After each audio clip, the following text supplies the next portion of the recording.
Reverend Paul Matthew Banerjee. Mission compound के देसी गिरजाघर के अंदर क्रिसमस की तैयारियों के सिलसिले में तेज़ रोशनी हो रही थी। बड़े दिन में सिर्फ 4 रोज़ रह गए थे। कंपाउंड में सख्त गहमा गहमी और रौनक थी।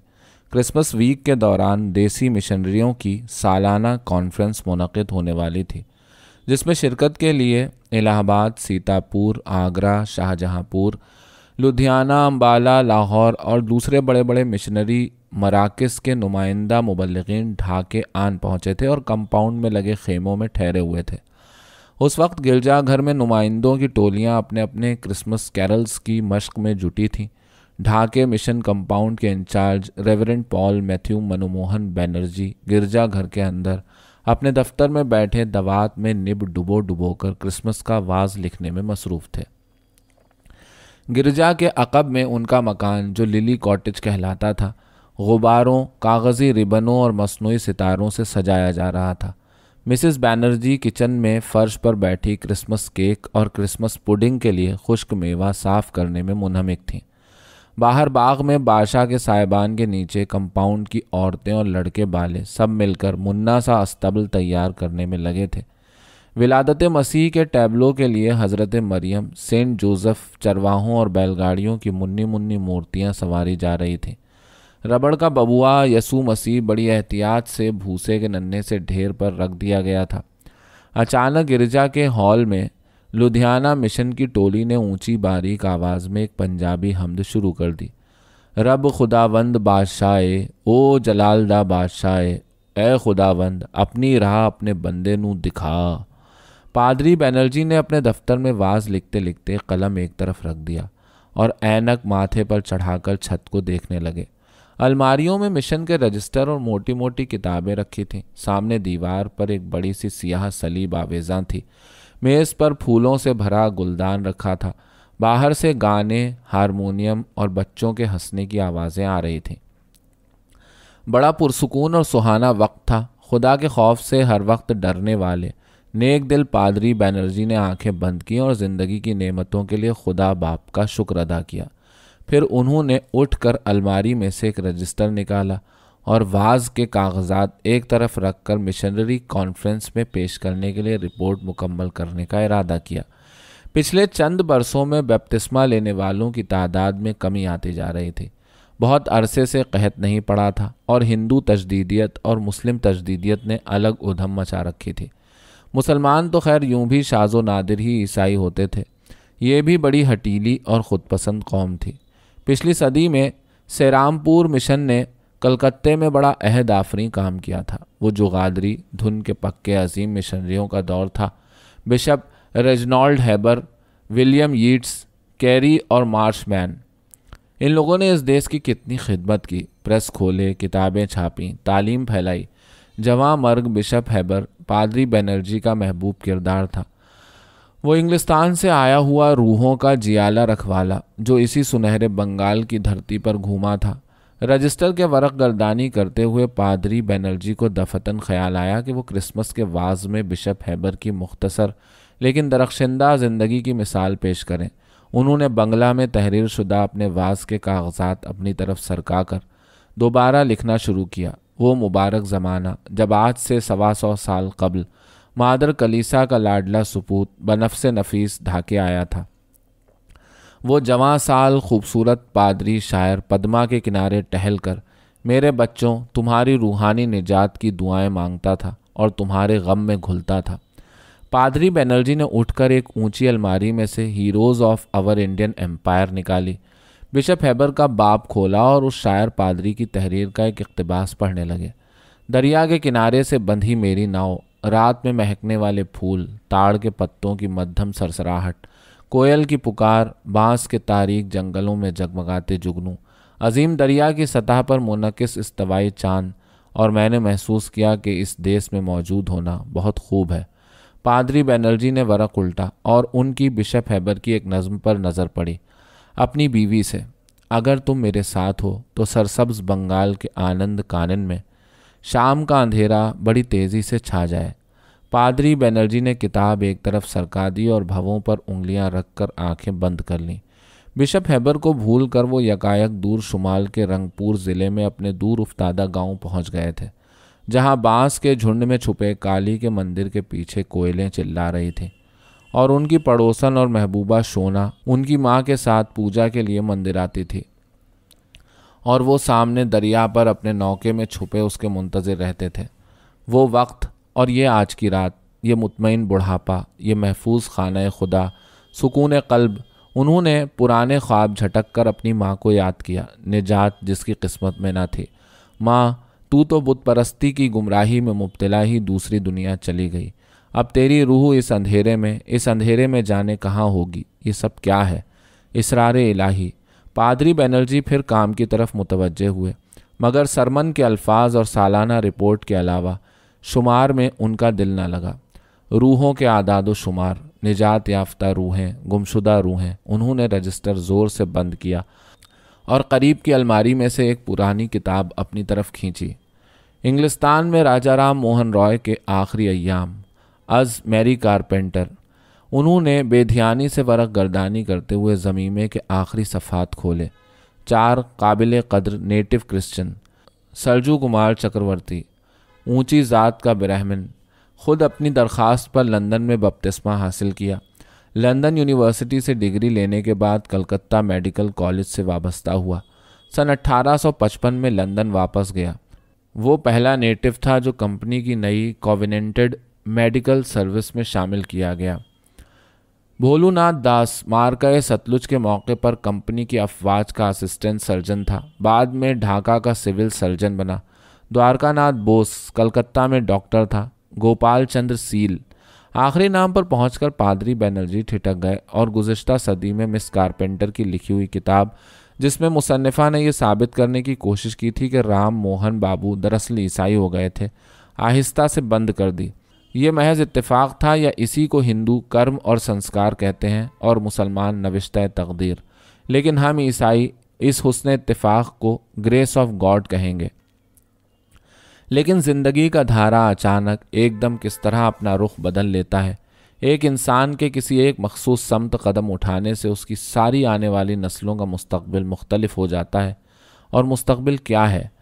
इस गैर अहम भूले हुए नाम गोपाल चंद्र सील को देखो। यह आज से 100 बरस कबल मेरे गांव में पैदा हुआ था। वो ईसाई होकर डॉक्टरी पढ़ने विलायत गया और वतन वापस जाकर बेचारा नौजवान दरिया में डूबकर मर गया। और एक रोज़ मैं मनमोहन बनर्जी, एक मुफलिस 16 साला तालिब इल्म, मुनीर हाट से अपने गांव जा रहा था, जब स्टीमर पर एक बूढ़ा अंग्रेज़ मिशनरी मुझे मिला और उसने मुझसे मेरे गांव का नाम पूछा और बड़ी मुसर्रत से बताया कि उसी गांव के काबिल फ़ख्र नेटिव नौजवान गोपाल चंद्र सील को उसके बाप ने बपतिस्मा दिया था। लेकिन मैंने उस नौजवान का कभी नाम भी न सुना था। पादरी बनर्जी आदतन दिल में इस अंदाज में सोचने लगे जिस तरह वो मिंबर पर वास कहते थे। ब्रह्मपुत्र के तवील सफ़र के दौरान उस मेहरबान मिशनरी ने पहले सफ़े पर अपना पता लिखकर इंजील मुक़द्दस मुझे दी और जब मैं गांव पहुंचा, मेरी माँ बिस्तर मर्ग पर पड़ी थी और देखो उसके बुत उसे बचा न सके। और मैं जो इंजील मुक़द्दस से बेहद मुतासिर हो चुका था, मैंने अपने बाप को बंगला इंजील पढ़ने को दी और साल भर बाद मैं, मेरा बाप, चचा, बहन भाई, सारा कुंबा रंगपुर उस अंग्रेज़ मिशनरी के यहाँ पहुंचकर उसके हाथ पर ईमान लाए। चुनांचे पादरी बनर्जी ने कुर्सी पर पहलू बदला और अपने गैर मरई सामईन से मुखातिब रहे। एक सच्चा नेटिव क्रिश्चियन जो आज से मुद्दतों कबल मुआ ऐसे अनदेखे और बिलवास्ता तरीक़ों से मेरे ख़ानदान के यसू तक पहुँचने का वसीला बना। अगर मैं उस रोज़ उस स्टीमर पर उस मिशनरी से न मिलता, ये कर्म का खेल था या महज अंधा इत्तेफाक? रेवरेंड बनर्जी ने सर हिलाया और मुतहय्यर से बैठे दरवाजे से बाहर मिशन कंपाउंड का नज़ारा करने लगे। हिंदुस्तान के हर ज़िले में एक मिशन कंपाउंड मौजूद है, बल्कि मुख्तलिफ़ कलीसाओं के मुख्तलिफ़ मिशन कंपाउंड मौजूद हैं, जिसमें 1.5-2 साल से सफ़ेद फार्म मिशनरी ख़वातीन सफ़ेद साए और सफ़ेद 16 हैट पहने हाथ में बाइबल लिए नेटिव लोगों की रूहों को बचाने के लिए दिन रात कोशां रही हैं। और काला पादरी हिंदुस्तानी माशरे के किनारे पर अपनी इंजील लिए खड़ा है। शुरू में ईस्ट इंडिया कंपनी की हुकूमत मिशनरियों को एक न्यूसेंस समझती थी।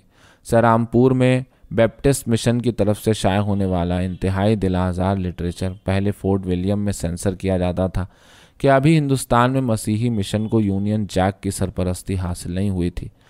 लॉर्ड मंटो ने सेरामपुर के लिटरेचर के मुतालिक कंपनी के बोर्ड ऑफ डायरेक्टर्स को मुत्तला किया था कि यह हिंदुओं के लिए बेहद इश्तियाल अंगेज साबित हो रहा है।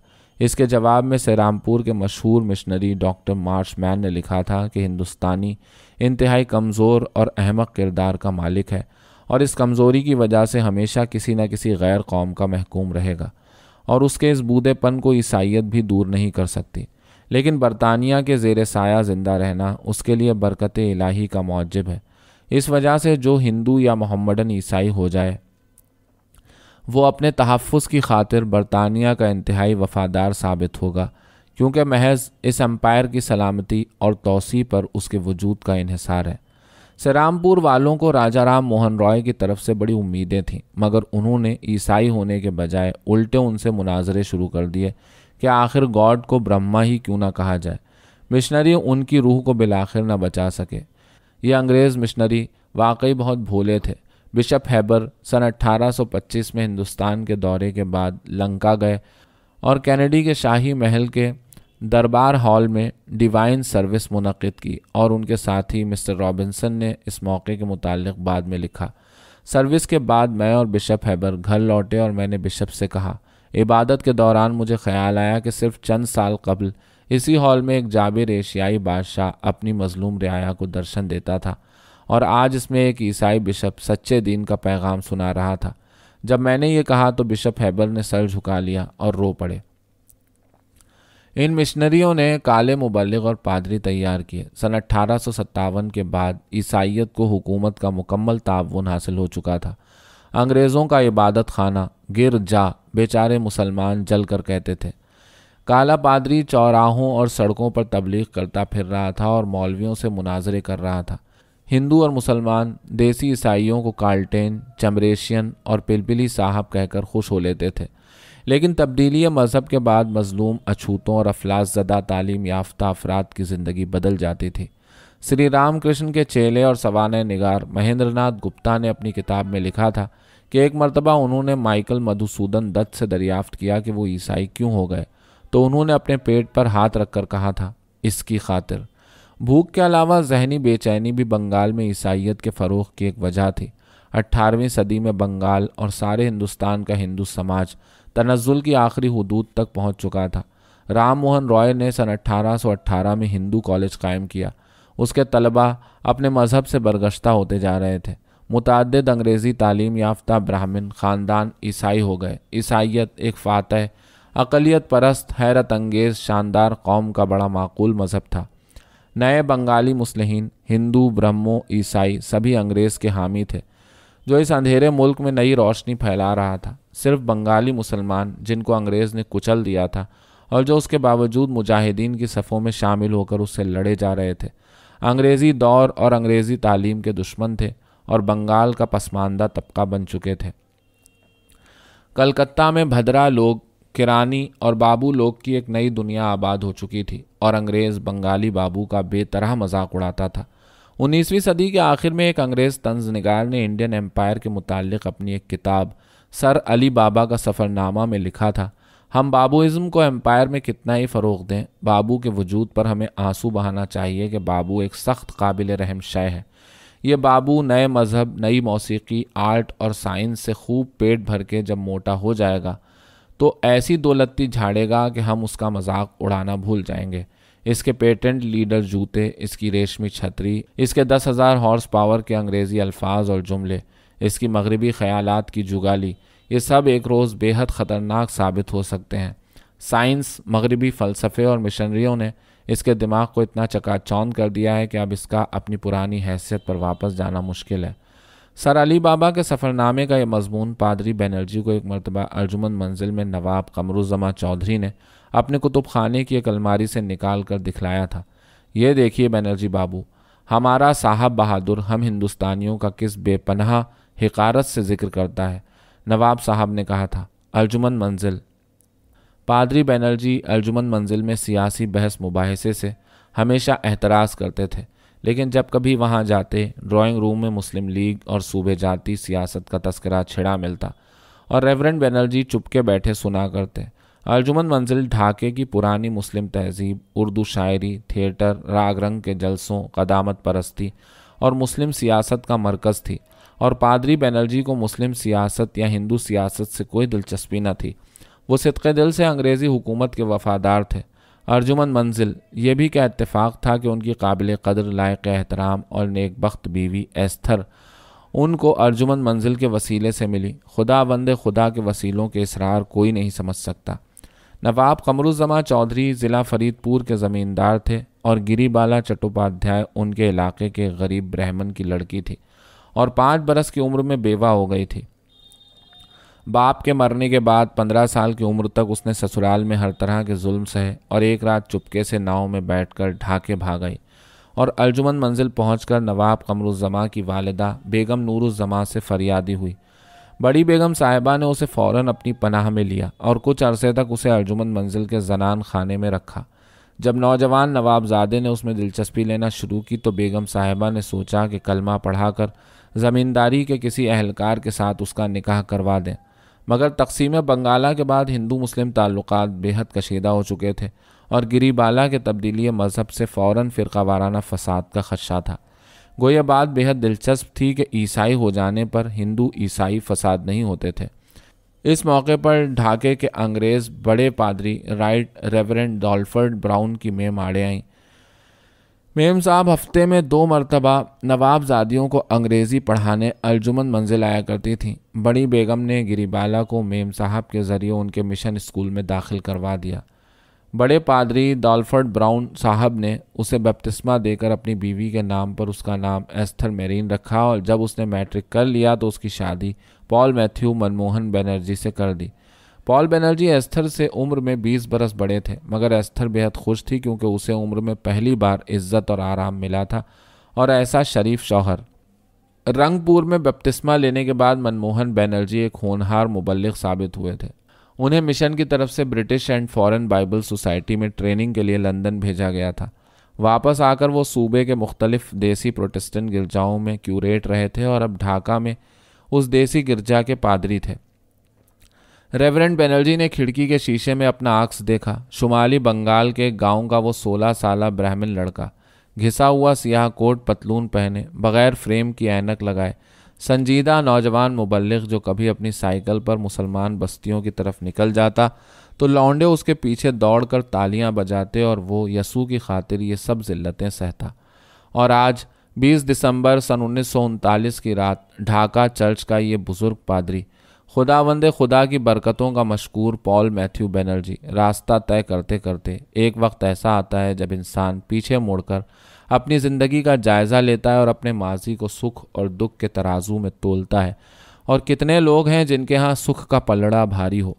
रेवरेंड बनर्जी ने ऐनक उतार कर पलकों पर उंगलियां फेरी। खुदावंदे खुदा ने मुझे क्या कुछ नेमतें नहीं दी।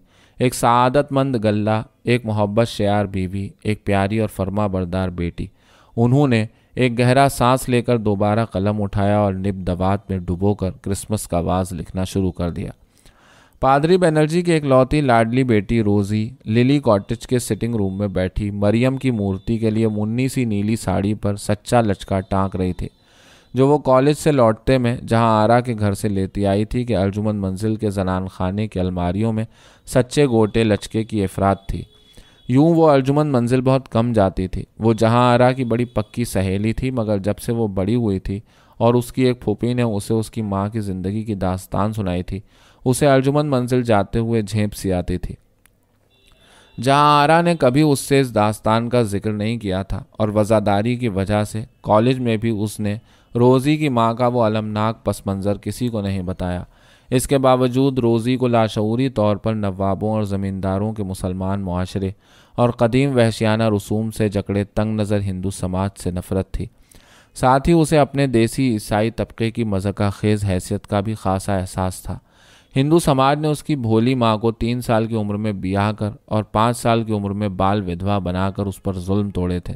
मुसलमान ज़मींदारों के नौनिहालों ने, यानी ख़ुद जहां आरा के बाप और उनके दोस्तों ने उसकी बेसहारा माँ को अपना खिलौना बनाना चाहा था, लेकिन उसके बरक्स ईसाई सोसाइटी ने उसकी माँ को इज्जत, तालीम व तरबियत और घर अता किया था।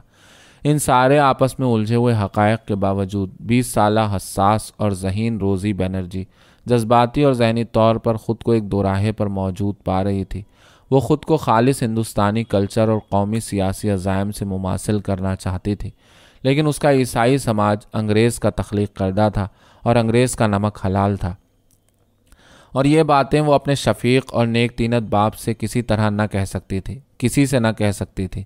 और उसकी माँ एस्थर गिरी बाला बनर्जी ईसाई होने के बावजूद एक खालिस बंगाली पतिव्रता घरेलू औरत थी, जिसे उन मसाइल से कोई दिलचस्पी न थी। तब्दीली मज़हब के बावजूद जनूबी हिंद के ईसाइयों की मानंद बंगाली ईसाइयों पर भी अपने सूबे की कल्चर का गहरा असर बाकी था। मिसेस एस्थर बनर्जी की ससुराली औरतें बंगाल की बेशतर ब्राह्मण और दूसरी ऊंची ज़ात की ईसाई ख़वातीन की तरह मांग में सिंदूर लगाती थीं और मजहबी रसूम के अलावा सारी पुरानी रीत रस्मों की पाबंद थीं। रोज़ी स्कूल की 8वीं क्लास से दीपाली सरकार की हमजमात थी। बड़ी होने पर छुट्टी के घंटों में दरख्तों के नीचे बैठकर वो सीनियर लड़कों से सियासी गुफ्तगू सुनती। तहरीक आज़ादी का हर तरफ चर्चा था। बहुत सी बातें अभी पल्ले नहीं पड़ती थीं, लेकिन बंगाल इनकलाबी तहरीक का पुराना गढ़ था और उन नौउम्र लड़कियों की समझ में ये बात आ गई थी कि अंग्रेज़ को मार मार कर भूसा भर के देश से निकाल दो। पुरानी दहशत पसंद पार्टी अनुशीलन के हेडक्वार्टर्स बर्दवान ज़िले से आई हुई अबानी अपने माँ बाप से सुने हुए और बंदूकघोष और स्वामी विवेकानंद के इनकलाबी भाई भूपेंद्र दत्त के किस्से छेड़ती। उस सदी के शुरू में हिंदुस्तानी इनकलाबी आयरलैंड के सिन फेन, रूस के सोशल डेमोक्रेट्स और मेज़नी के यंग इटली से बेहद मुतासिर हुए थे, जिन्होंने उसी ज़माने में तहलका मचा रखा था। वो W.B. यीट्स का आयरलैंड, यीट्स जो अपने मुल्क की आज़ादी का नकीब था और साथ ही आरिफाना नज़में लिखता था और जो हिंदुस्तानी रूहानियत का मद्दाह था। विवेकानंद, टैगोर, यीट्स, वो भी क्या ज़माने थे, रोमांटिक और वलवला खेज़ और दिलकश। रोज़ी इन सब बातों को सुनकर सोचा करती और 1905 के उन इनकलाबियों ने लेफ्टिनेंट गवर्नर को मारने के इरादे से रेलवे लाइन पर एक छोड़ 3-3 बार बारूद बिछाई थी और अलीपुर साजिश शुरू हुई थी और CR दास ने औरबंदू घोष का मुकदमा लड़ा था और उसी वक्त बीरेन घोष ने कहा था, हम अंग्रेज़ों को मारकर आज़ादी हासिल करने के ख्वाब नहीं देख रहे, हम सिर्फ ये साबित करना चाहते हैं कि हम में मारने और मरने की हिम्मत है। यूरोप में हिंदुस्तानी तलबा ने इनकलाबी गिरोह बनाए थे। सिख किसानों ने अमेरिका और कनाडा में गदर पार्टी कायम की थी। सन 1909 में सर करजन वली को, जो हिंदुस्तान के ख़िलाफ़ कानून बना रहा था, लंदन में एक हिंदुस्तानी तालिब इल्म मदन लाल ने गोली का निशाना बना दिया था और फांसी पर चढ़ा था। दिल्ली में लॉर्ड हार्डिंग पर बम फेंका गया था और 4 नौजवान दार पर जा लटके थे। आज से 25 साल पहले मगरबी साम्राज्यों ने आपस में इसी तरह की एक भयानक जंग लड़ी थी और उस ज़माने में हिंदुस्तानी इनकलाबियों ने बर्लिन कमेटी बनाई थी, जिसमें सरोजनी देवी के भाई वीरेंद्र चट्टोपाध्याय और राजा महेंद्र प्रताप और भूपेंद्र नाथ दत्त और सोहन सिंह और बरकतुल्ला और चंपक रमन पिल्ले और MN रॉय शामिल थे। बंगाली, पंजाबी, मद्रासी, हिंदू, मुसलमान, सिख, कौन कहता है कि हिंदुस्तानी कौम मुत्तहिद नहीं हो सकती। और गदर पार्टी के अरकान अमेरिका से हिंदुस्तान पहुँचे थे और 21 फरवरी सन 1915 नए गदर की तारीख मुकर्रर हुई थी और फौजी सिपाही यूपी और पंजाब में गदर शुरू करने वाले थे, जब किसी मीर जाफ़र ने फिर हुकूमत से मुखबिरी कर दी। फिर कितनों को फांसी लगी, कितने काले पानी गए। अदम ताउन और खिलाफत की तहरीक की नाकामी के बाद सन 1924 में तशद्दुद पसंद तहरीक दोबारा शुरू हुई और फांसी की कोठरियाँ आबाद हुईं। यूपी में इनकलाबियों ने काकोरी में सरकारी ख़जाना लूटा और अशफाकुल्ला और उसके साथी फांसी पर चढ़े। आंध्रा में अलूरी सीताराम राजू के गोरीला दस्ते हुकूमत से लड़ते फिरे और मारे गए। सरदार भगत सिंह ने मरकज़ी असम्बली में बम फेंका और कहा कि उनका मकसद मुल्क में इश्तराकी हुकूमत कायम करना है और फांसी पर चढ़े। हिंदुस्तानी सोशलिस्ट रिपब्लिकन आर्मी के कमांडर इलाहाबाद में पुलिस से लड़े और मारे गए। चाटगाम में 22 अप्रैल सन 1930 को आयरलैंड के ईस्टर संडे की तरह मारका आराई हुई और इनकलाबियों की नई नौजवान तुर्क पार्टी जुगान्तर ने सरकारी असलहा खाने पर हमला किया और जुगान्तर के लीडर सूर्य सेन और उनके साथी जलालाबाद की पहाड़ियों पर बरतानवी फ़ौज का मुकाबला करते हुए मशीन गनों से शहीद हो गए। नौजवान कल्पना दत्त को कैद कर लिया गया और कॉलेज ग्रेजुएट प्रतिलता चाटगाम के यूरोपियन क्लब पर मुसल्ह हमले की क़यादत करती हुई पकड़ी गई और पुलिस के कब्जे में आने से पहले उसने खुदकुशी कर ली। नौजवान शांति देवी और मुमती देवी को कोमिला के डिस्ट्रिक्ट मजिस्ट्रेट को पिस्तौल का निशाना बनाने की सज़ा में काले पानी भेज दिया गया। कुमारी बीना दास ने बंगाल के गवर्नर पर गोली चला दी। चंद साल कबल ही की बात है कि बंगाल के inspector general police, inspector general of prisons और सेशन जज अलीपुर सबको मौत के घाट उतार दिया गया।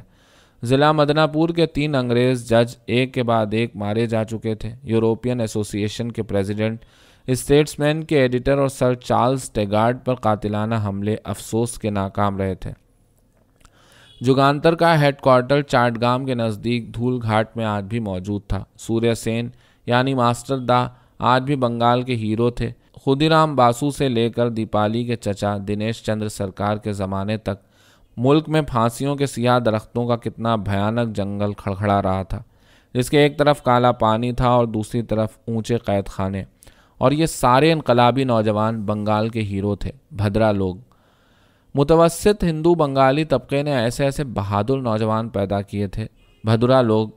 और रोज़ी सोचा करती, क्या मैं कल्पना दत्त, प्रतिलता, शांति, समिति और बीना दास जैसी हीरोइन नहीं बन सकती? पिछले चंद बरसों में सारे दहशत पसंद इनकलाबी कम्युनिस्ट हो गए थे और अब कॉलेज में लड़कियां इन नए इनकलाबियों का तस्करा करती। रेहानुद्दीन अहमद और अक्षय मुखर्जी और उमा राय लड़कियों के दिलो दिमाग में मास्टर दा की जगह अब रेहानुद्दीन अहमद ले चुके थे। साल भर कबल दीपाली ने बड़े मुस्तरिब लहजे में रोज़ी से कहा था, रोज़ी सुनो तो, कल मैं खुफिया स्टडी सर्कल में गई थी, आपके से तुम भी मेरे साथ चलो, वहाँ बहुत अच्छी अच्छी बातें मालूम होती हैं। रोज़ी चुप रही तो दीपाली ने कहा था, अपने पापा से कह देना मेरे घर जा रही हो कॉलेज की पढ़ाई करने। आइंदा इतवार को रोज़ी दीपाली के हमराह पुराना पलटन के उस पुरस्कार मकान में गई और चंद हफ्तों बाद बैनुल अक़वामी इश्तराकी तहरीक की बड़ी सख्त हामी हो गई थी। खुद अपने वजूद के मुताल्लिक़ बहुत से परेशान कुन सवालों का जवाब उसे मिल गया था। सीधी सी बात यह थी कि बरतानिया की इक़्तिसादी बालादस्ती की वजह से जब मुल्क में कहत पड़ता था और कसाद बाजारी छाती थी और बेरोज़गारी फैलती थी तो मिशनरी लोग भूखे नंगे हिंदुस्तानियों को ईसाई बना लेते थे। फिर उस सितंबर में जंग छिड़ी तो स्टडी सर्कल में अक्षय दा ने रोज़ी को समझाया कि मगरबी साम्राज्यों की इस जंग को हिंदुस्तान में खाना जंगी में तब्दील करना हमारा फ़र्ज़ है ताकि सुर्ख इनकलाब फिलफौर आ सके। अब हम इस मकसद के हुसूल के लिए काम करेंगे और इस जंग के ख़िलाफ़ और खाना जंगी के प्रचार की खातिर खुफिया तौर पर लिटरेचर छाप कर जनता में तकसीम करेंगे। रोज़ी इस मुजव्वज़ा खाना जंगी के लिए भी बखुशी तैयार हो गई थी। पादरी बनर्जी के फरिश्तों को भी खबर न थी कि रोज़ी इतवार के रोज़ कहाँ गायब हो जाती है। कह दो भाई रोज़ी, तुमने शहर के एक मोहल्ले में संडे स्कूल खोला है, पिछली मर्तबा अक्षय ने हंसकर उससे कहा था। लेकिन अभी चंद रोज़ कबल वो खुफिया स्टडी सर्कल टूट गया, साथ ही पल के पल में अंडरग्राउंड हो गए। दीपाली बेहद खामोश रहने लगी। अब वो रोज़ी को कुछ भी न बताती थी। शायद ये लोग मुझ पर पूरी तरह भरोसा नहीं करते क्योंकि मेरा सारा ख़ानदान अंग्रेज़ों का परवरदा है। ढाका का मौजूदा डिस्ट्रिक्ट मजिस्ट्रेट विलियम कैंटवेल पापा को बेहद मानता है। मिसेस कैंटवेल भी कभी कभी लिली कॉटेज आती रहती हैं। मैं साथियों पर कभी ये साबित नहीं कर सकती कि मैं ब्रिटिश राज की वफ़ादार नहीं हूँ। शायद वो यही समझते हों कि मैं उनकी मुखबिरी कर दूंगी। रोज़ी को पिछले रोज़ से अंदाज़ा था कि दीपाली के पास अंडरग्राउंड से अहम पैगाम आ रहे हैं, मगर दीपाली ने इस सिलसिले में बिल्कुल चुप साध रखी थी। हज़रत मरियम की साड़ी पर लचका टाँक कर और सलमा सितारे का मुन्ना सा ताज बनाकर रोज़ी एक लंबा सांस लेकर काउच पर से उठी और शॉल लपेटकर बाहर सहन में आ गई। साहिबान के अंदर टैबलो तकरीबन मुकम्मल हो चुका था। रोज़ी दर में जाकर खड़ी हो गई। कंपाउंड की गरीब बंगाली ईसाई औरतें कितनी श्रद्धा से मूर्तियां सजाने में मुनहमिक थीं। अंदर जाकर उसने मरियम की मूर्ति को कपड़े पहनाए और ताज सर पर रखा और यकलख्त उसने सोचा, इस साहिबान और दुर्गा पूजा के पंडाल में क्या फ़र्क है? इन गरीब औरतों के लिए क्या मरियम भी लाशूरी तौर पर दुर्गा की मानिंद एक और देवी नहीं? और क्या हम ईसाई लोग बुत परस्ती नहीं करते? फिर हिंदू काफिर और गुमराह क्यों हैं? अगर खुदा फाख्ता का रूप धार कर दुनिया में आ सकता है तो कछुए और मछली में अवतार क्यों नहीं ले सकता? मेरे बेचारे पापा, हाय मेरे प्यारे बेचारे बूढ़े पापा, तुमने सारी ज़िंदगी इन बेमानी बहसों में क्यों ज़ाय की? फाख्ता और रूहुल कुद्स। वो यकायक बेहद दिल गिरफ्ता होकर आहिस्ता आहिस्ता कदम रखती गिरजा घर की तरफ बढ़ी और हॉल में झांकने लगी। हॉल के एक कोने में पंजाबी टोली ज़ोर ज़ोर से गा रही थी, रब खुदावंद बादशाह ओ जलाल दा बादशाह, ऊँचे करो सुर जान जलाल दा बादशाह आवे। वो दबे पाँव अंदर पहुंची। लुधियाना मिशन के पादरी रेवरेंड हेनरी बिस्वास का नौजवान बेटा मिस्टर लूथर बिस्वास पैडल वाले हारमोनियम पर बैठा तंदही से हमद की संगत कर रहा था। ऐ खुदावंद अपनी राह अपने बंदे नू दिखा। रोज़ी को अपने करीब खड़ा देखकर मिस्टर लूथर बिस्वास घबरा कर उठ खड़े हुए। भजन मंडली भी चुप हो गई। चंद लड़कियां सफ़ेद शलवारों, सुर्ख स्वेटर और सफ़ेद दुपट्टों में मलबूस शर्मा कर खीखी हंस पड़ी। मिस्टर लूथर बिस्वास ज़रा झेंप कर मुस्कुराते हुए रोज़ी को देखने लगे।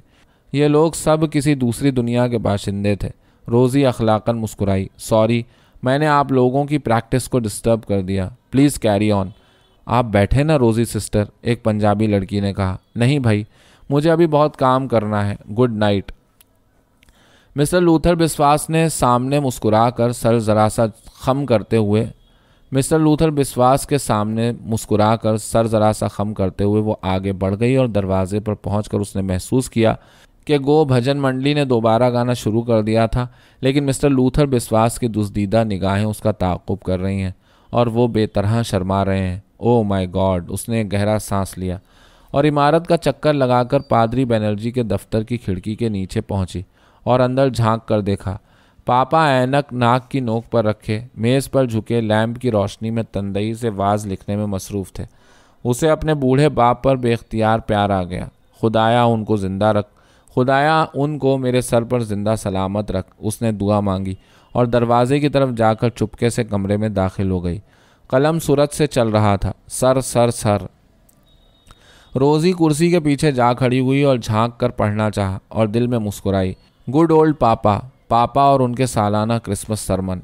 कफ़ारे की निस्बत जो हमारे खुदावंद यसू ने ऐ लोगों तुम्हारे लिए किया है, उसने जान खोई कि तुम उसको दोबारा हासिल करो। गेहूं का दाना जो मरने के बाद कलम की रफ्तार तेज़ हो गई। वे जो मसीह पर ईमान लाए, खुदावंद तेरी बरकत तेरे बंदों पर है। वे रूहुल कुद्स में गौता दिलाए जावेंगे कि वो जो हमारे लिए मुआ और मदफून हुआ और जी उठा, और वो खुदावंद खुदा का इकलौता बेटा जो हमारी तुम्हारी खातिर सलीब पर लटक गया, उसका मुबारक यौम विलादत मनाने हम आज जमा होते हैं। और उस खुदावंद खुदा का लाख लाख शुक्र है कि हम इस मुल्क में अमन व अमान की हुकूमत के ज़ेर साया। दीदी, खिड़की के नीचे से कंपाउंड के एक बच्चे ने उसे आहिस्ता से पुकारा। वो सूरत से बाहर निकली। बच्चे ने उससे कहा, फाटक पर यह बड़ी काली मोटर खड़ी है, इसमें दीपाली दीदी बैठी हैं, आपको बुला रही हैं, एकदम जल्दी। दीपाली मोटर में बैठी है? रोज़ी ने हैरत से दोहराया और चारों तरफ नज़र डालकर तेज़ी से भागी। उमा राय की मोटर अंधेरे बरगद के नीचे खड़ी थी। रोज़ी, तुम्हारे यहाँ तो बड़ा हंगामा है, दीपाली सरकार ने कार की खिड़की में से झांक कर घबराते हुए कहा। हाँ, फिक्र मत करो, क्या बात है? बेहद सीरियस। तुम कल सवेरे मेरे घर पहुँच जाओ, वक्त बिल्कुल नहीं है, और बिल्कुल खामोश रहो, टॉप सीक्रेट। दीपाली ने सरगोशी में जवाब दिया। कार जन से आगे चली गई। रोज़ी चुपचाप और मुतफक्किर फाटक के अंदर वापस आई और कंकरियों को पैरों से ठुकराते ठुकराते लिली कॉटेज की समत रवाना हो गई। सामने गिरजाघर में से पंजाबी टोली की आवाज़ें बुलंद हो रही थीं। ऐ खुदावंद मेरा दिल एक पासे कर, ता में रखा तेरा डर। और अब लूथर बिस्वास की भारी आवाज़ हमद में शामिल हुई। हारमोनियम ज़ोर ज़ोर से बजने लगा। तुसी गाओ सना तुसी रब दी, सच्चियां दी टोली विच दिल नाल गावां, सना सुनावा रब दी। रब खुदावंद बादशाह ओ जलाल दा बादशाह, ए खुदावंद अपनी राह अपने बंदे नू दिखा।